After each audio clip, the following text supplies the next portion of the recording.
system's rigged, man, it's time to break free. Eyes wide open, gotta see what I see. Standing on the front lines, fighting for the truth. Lift the veil of lies, it's time to be the proof. Take a stand, don't you back down. Raise your voice, let's shake the town. We're the voices that won't be ignored. Breaking chains, yeah, we're ready for war. With the power of the people, we'll make them see a world of justice, united and free. United and free. United and free.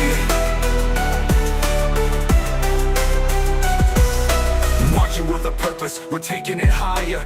Fighting through the struggle, igniting the fire. No more silence, we'll make the noise loud. Together in this battle, standing strong and proud. Injustice fades when courage aligns.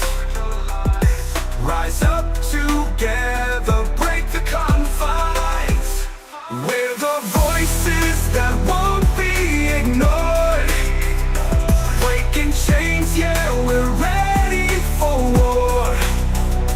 With the power of the people, we'll make them see a world of justice, united and free. United and free. United and free. So rise up now, it's our time to shine. Together we'll write a new paradigm. You paradigm, you paradigm. Whoa, whoa. We're the voices that won't be ignored. Breaking chains, yeah, we're ready for war. With the power of the people, we'll make them see a world of justice, united and free. United and free. Rise up now, it's our time to shine. United and free. We'll write a new paradigm. United and free. United and free. United and free.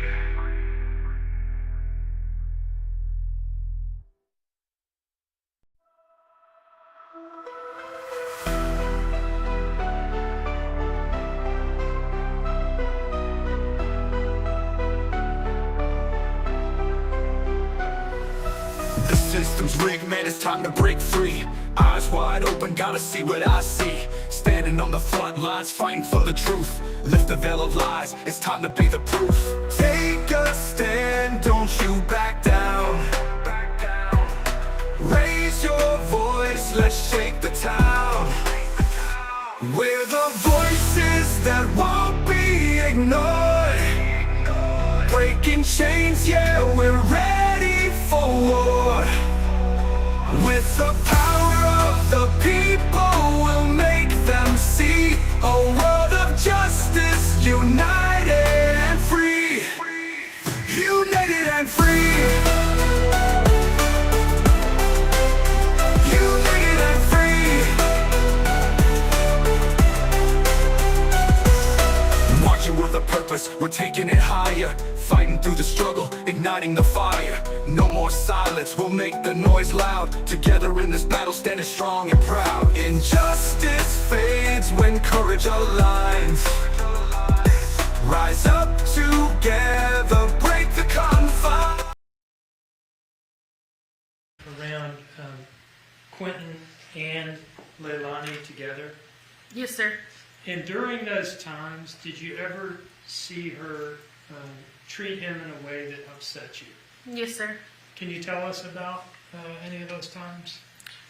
With the console, like the PlayStation remote control, when she said that Quinton had got a hold of it, and it was the night before, and I guess she still got mad talking about it, so she pushed him down. Okay, let's break that down a little bit. Where were you when this push happened? She was by the tiki bar, and I was by, closer towards the pool, where the little step is. Okay, so whose house were you at? Billy Joe's. Okay. You're out back between the tiki bar area and the pool. Yes, sir. Okay. And what was it that caused Leilani to push Quinton? She got mad because he had supposedly broken the controller to her PS4. Okay. And how did this come up?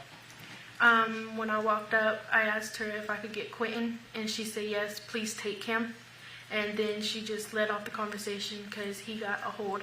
I'm pretty sure she said it was her brother's controller, and he was going to be mad at her. And what time of day was this? I'm going to say around 2. Okay. In the afternoon, I presume? Yes, sir. Okay. You said you came up. Where were you coming from? I was coming from my mom's house. And where was Leilani? Leilani was outside. Okay. In the back there? Yes, sir. And where was Quinton? Quinton was inside. Okay. And you said you were coming over to see if you could get Quinton. Yes, sir. What do you mean by that? I know the night before her and Danny was arguing or something, and she had called my phone to see if I could come get him, and it was like around 4 in the morning, and I told her I wasn't allowed at the house that late, and I didn't want to wake my mom up. She had work the next morning, but I would be over there the next day to grab him for my sister. Did you say she called you or she texted you? I didn't catch that. She called me. Okay. She called you at like 4 in the morning and asked you to come take Quinton? Yes, sir. And why did she want you to do that? She was getting aggravated with him. Okay. So it's the next day that you went over to get him? Yes, sir. And what were you going to do with him? I was going to grab him and take him over to our house. All right. And is that something that you would do from time to time? Come get him and just take him? Every day. Okay. Yes, sir. Was he like your buddy? Sir? Was he like your buddy? Yes, sir. Okay. So you come up, you said Quinton's inside, and Leilani is out back by the pool, right? Yes, sir. And you're there to get Quinton. Yes, sir. And at some point she pushed him. Yes, sir. At what point did he go from being inside to outside? He had walked up because the door, you could see through it. So he had walked up and put his hands and his mouth against the door, and he was happy. And she opened the door. She put the door handle and she pushed it open, and she was continuing telling me the story. And Quinton started saying bubbles. He wanted bubbles. And she pushed him, took her hand and pushed the middle of his chest and pushed him. And what was the bubbles thing about? He said he wanted bubbles? He loved bubbles. Okay. Are you talking about like soap bubbles that you blow? Yes, sir. Okay. When she pushed him, what did she use to push him with first? Her hand. And where did she put her hand on his body? Right here, in the middle. And at that point, her hand's on his chest, and what does she do? She pushes him. And what happened to him when she pushed him? He falls on his butt. And what did he do? He looked at me and held his arms out and started crying. And I told Leilani that upsetted me. And what did you do it? You okay?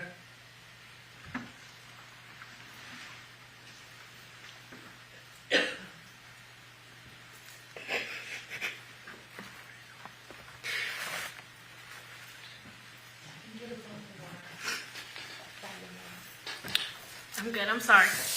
When he fell, what part of his body hit? Did he fall on the ground, I guess? Yes, sir. His tush hit the floor. Okay. And you said he started crying and reached out his arms to you. Yes, sir. Did you pick him up? Yes, sir. And did you say anything to Leilani? I told her that wasn't necessary because it happened last night, but she should have talked to him first. And what happened from there? I took him. I walked him home with me. I don't know what she did after. So you talked about that one push. Was there anything else that you remember that was like that? The pool incident. What's the pool incident? It was me and my sister, and I believe 2 of my nephews with me over at her pool swimming. And Zane had got in the pool, and Quinton wanted in there. And I was fixing to go grab Quinton to put him in there, but instead of her listening to me tell her, hold on, let me get his floaty on, she just full on pushed him in the pool.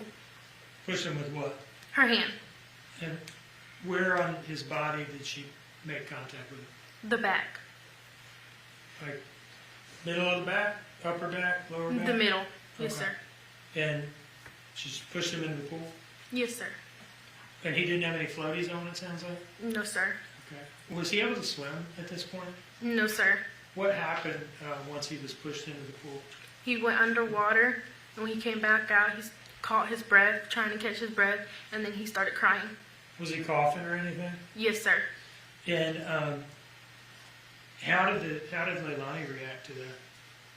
She said she really didn't care because if Zane could learn how to swim, then Quinton needed to be as smart as Zane.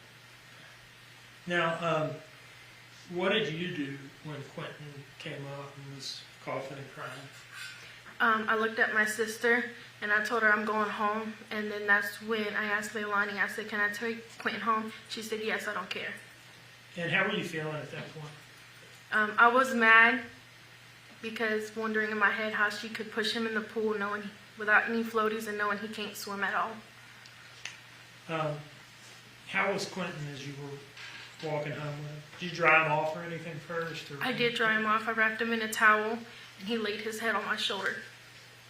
And what happened when you got home? When I got home, I had put a pull-up on him and he went and laid on the couch with his teddy bear. And did you lay on the couch with him, or did you just leave him alone, or what? I went to go fix him some juice and then I laid on the couch with him.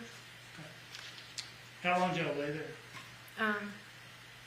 About 2 hours because he had fell asleep. Okay. Yes, sir.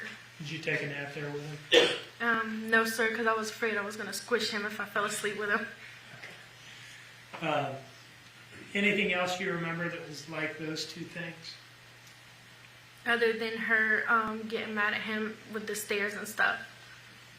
Tell me about that. It was one night when I went over there and she was smoking. She had went upstairs and she was talking to me about Quinton's father. And she said she don't know how Quinton could look so much like his dad when she's the one that gave birth to him. And I said, well, I don't know, because I didn't want to really get into that kind of stuff. It wasn't my problem. And she just kept going on about it, and Quinton was down the stairs. And I said, Leilani, he needs help down the stairs because I had Sky in my hands. And she said, he's a big boy, he can do it. I said, no, he can't, because her stairs in Billy Joe's house was kind of weird. And I said, he needs help. She said, no, he doesn't. And Quinton just continues to roll. Are you talking about the stairs to the second floor? Yes, sir. You said Quinton continues to roll. What do you mean? He tripped on the first one, and he starts rolling down. And I hand her Sky, and I grab Quinton. How was Quinton when you picked him up? He was fine. He really didn't cry.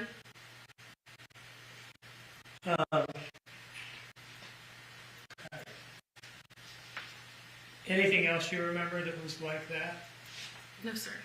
All right. You mentioned that incident started with her asking or wondering how he could look so much like his father. What was her tone of voice like when she was saying that? I mean, she sounded happy, angry, sad. She sounded angry. Do you remember if you seem like a pretty mild-mannered person? Yes, sir. But if I asked you to tell me what it sounded like when she said it, would you be able to do that, or not? Yes, sir. You want the whole, just how she said it? Yeah. When I walked in, she was like, hey, I got a question. I said, yes. And she said, how the F could Quinton look just like his daddy? I'm the one that gave birth to him. And I said, I don't know, Leilani. I really don't know. She said, Zane's been my number one since he was born, and Quinton's just sitting there and useless. Anything else? No, sir. Do you remember telling us last week about an incident where Leilani hit Quinton in the face? I think backhanded was the word you used. Yes, sir. Do you remember telling us about that? Yes, sir. Can you tell us about that now? From the beginning, correct? Yeah. Zane and Quinton was out in the street. I was walking to the shed because that's where our laundry room that is. Were you at your house at this point? Yes, sir. Okay. And you said you have a laundry room in the shed. Yes, sir. So what were you walking out to the shed to do? Do my chores, which was transfer the clothes from the washer into the dryer. And at what point did you see Zane and Quinton? When I was going towards the shed. And what were they doing? They were by the mailboxes on the other side of the road, going inside the ditch. Okay. Were they in the road or next to the road or what? They were in the road. Okay. And were there any adults with them? No, sir. What time of day was this? It was a little bit in the morning. I'm going to say around 11 or 12. Okay. And when you saw them out there, what did you do? I ran Ran where? to get Quinton and Zane. And what happened next?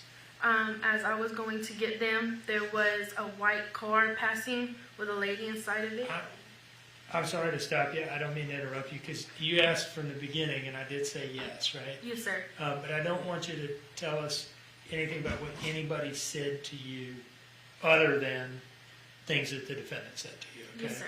So let's skip the white car part, all right? So after the white car drove by, what happened next? I took the kids back to my mom's house. My mom told me to take them to Leilani's. So, don't testify about anything anybody else said. yes, sir. Okay? All right, thank you. Okay, so you went back to your house, and you said at some point did you take them back to Leilani's house? Yes, sir. And why did you do that? My mom told me to. Okay. And where did you take them when you took them back? I took them when I entered. It was behind where the pool part is, the Okay. back. So you Yes, sir. walked around the back, Yes, sir. and you had both of the kids with you at this point? Yes, sir. What happened from there? I kept knocking on the door. Leilani would not answer. And I kept banging and banging. I just continued to bang until she answered. She came outside. And I said, Leilani, Quinton and them was on the road. And she was asleep. And instead of her taking knowledge of what she had done and wasn't awake with them, she just backhanded Quinton in the face. Can you describe that in a little more detail? What did it look like? She raised her hand all the way back, and she just backhanded him. When she did, his head hit the concrete. Where on his face did her hand hit him? Right here. And you're gesturing, I gotta say this for the court reporter and the transcript and all that, you're gesturing towards like your cheekbone? Yes, sir. Okay. And you said that this knocked him down? Yes, sir. Did she hit him hard? Yes, sir. And when he fell down, what happened? I looked at her, and then he started crying. He got up. When I lifted him up, he got up, and he ran to me, and he started pointing to my mom's house. Did you say that his head hit the concrete out there? Yes, sir. Okay. And he ran to you, and you said he started pointing? Yes, sir. Pointing directions to my mom's house. Were you holding him at that point, or was he still on the ground, or what? I think it was after a minute I did pick him up. Yes, sir. Okay. And his pointing towards your house, what did you take that to mean? I knew he wanted to go with me, but Leilani wanted them to stay. Okay. Did you take him home? I believe I took Quinton home because she didn't want me taking Zane home. Were there any other incidents you remember that involved the defendant, Leilani, pushing him, hitting him, or anything like that? No, sir. Okay. Was there anything that you heard, other than what you've already mentioned, and you've talked about some of this stuff, was there anything that you ever heard her say that caused you to believe that she didn't like Quinton or didn't feel the same way about him as she felt about Zane? Yes, sir. Can you tell us about those things, that if the ones that you haven't mentioned yet? Yes, sir. She would call me over there and ask if she could talk to me. And I would go over there, and she would just complain about Quinton, how Quinton wasn't like Zane, he wasn't smart like Zane, and that the only reason that she loved Zane and she didn't love Quinton is because Zane's been through everything with her, and Quinton hasn't been through nothing. Did she ever point blank tell you anything about whether she had any feelings of love or affection towards Quinton at all? Yes, sir. She told me she did not love him at all. She said that to you. Yes, sir. Where was that when she said that? We was on the back porch. He was in on the back porch. There's like a play area with a gate. Is that with the brown couch in it and the slide and stuff like that? Yes, sir. Okay. And who was, you were out there and was Quinton out there? I was in the play thing with Quinton, and she was by the tiki bar. Okay. How did that come up, that she's saying that about Quinton at that time? She was mad at Danny. Okay. Yes, sir. And how did it get on to Quinton and saying that about Quinton? Because Quinton was making noises with his mouth and saying he was calling out for Danny. Kept saying, Danny, Danny. And she kept getting mad about that. She was mad at Danny at the time? Yes, sir. Is that what you're saying? Yes, sir. And Quinton was calling out for Danny? Yes, sir. And that's what led up to her saying that thing about Quinton? Yes, sir. Okay. Did Quinton ever stay the night at your house? Oh, yes, sir. Can you tell us about that? Yes, sir. We would have Quinton for weeks at a time at our house. She never called to check on Quinton. But we never complained about it because we really enjoyed Quinton being at our house, being able to love on him. And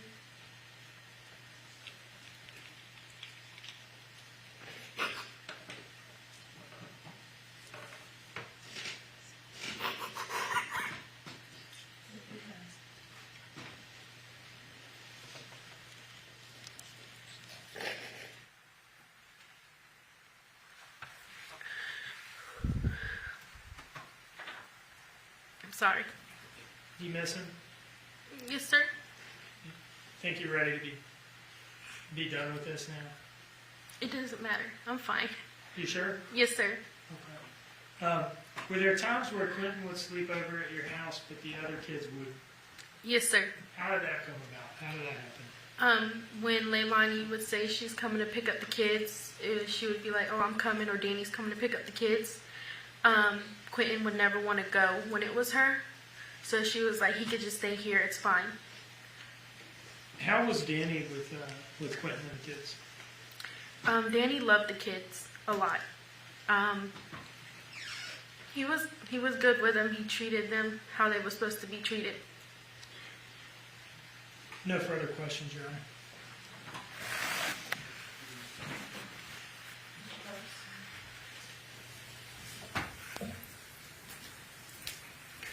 Em, the last time you were asked to talk about these incidents with us,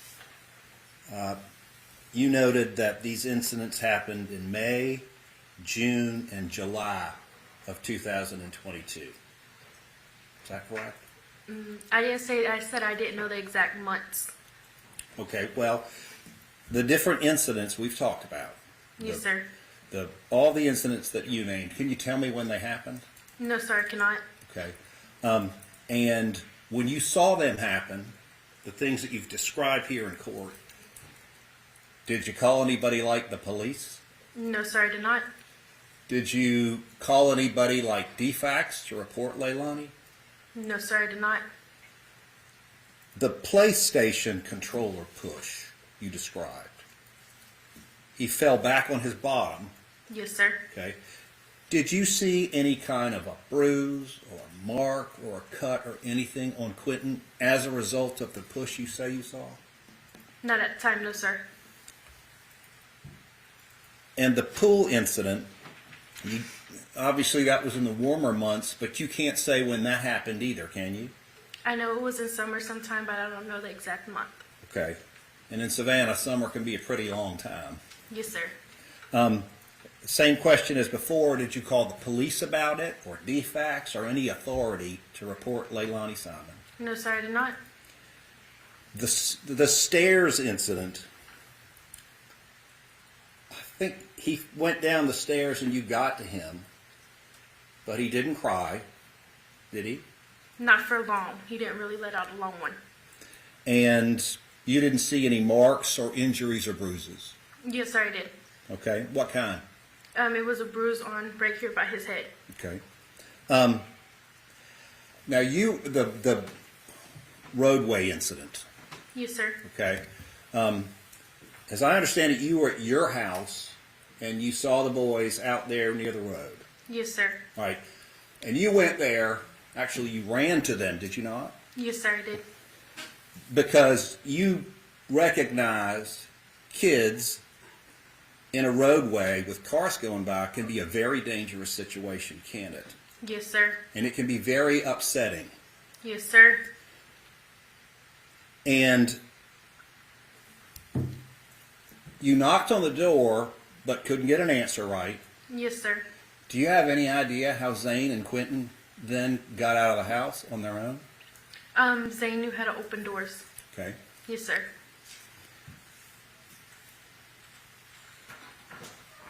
And right now, in recounting these different incidents, you can't give an exact date about when they happened, can you?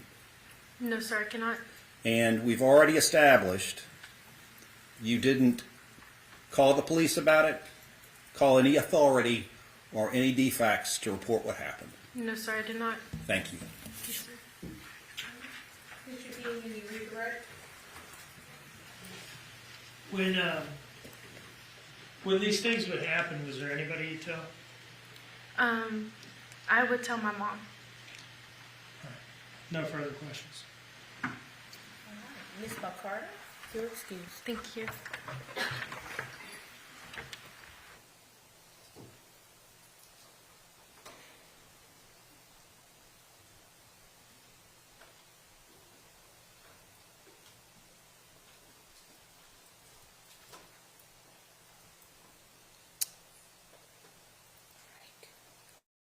Mr. Dean, you may call your next witness.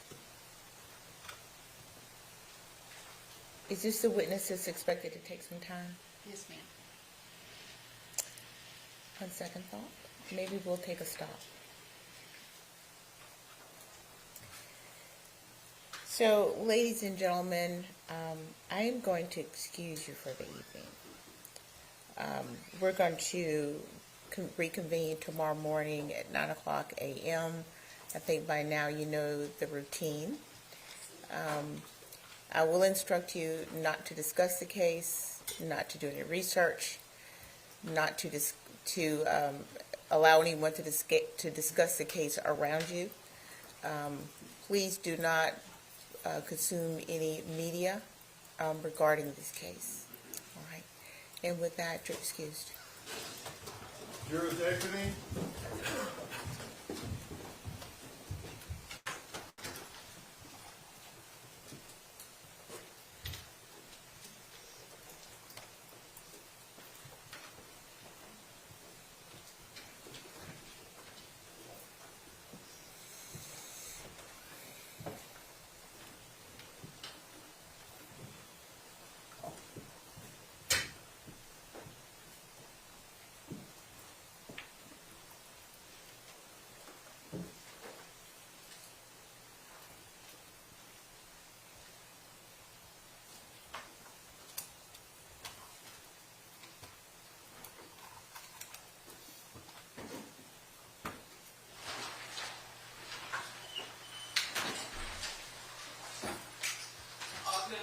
Thank you. All right. Is there anything that everyone can have a seat.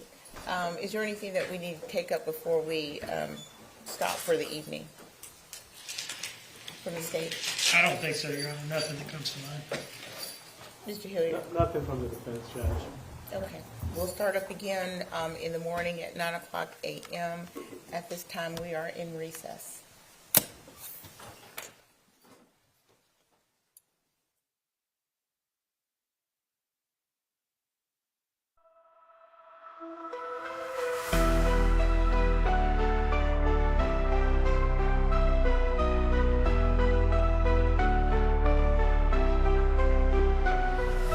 The system's rigged, man, it's time to break through.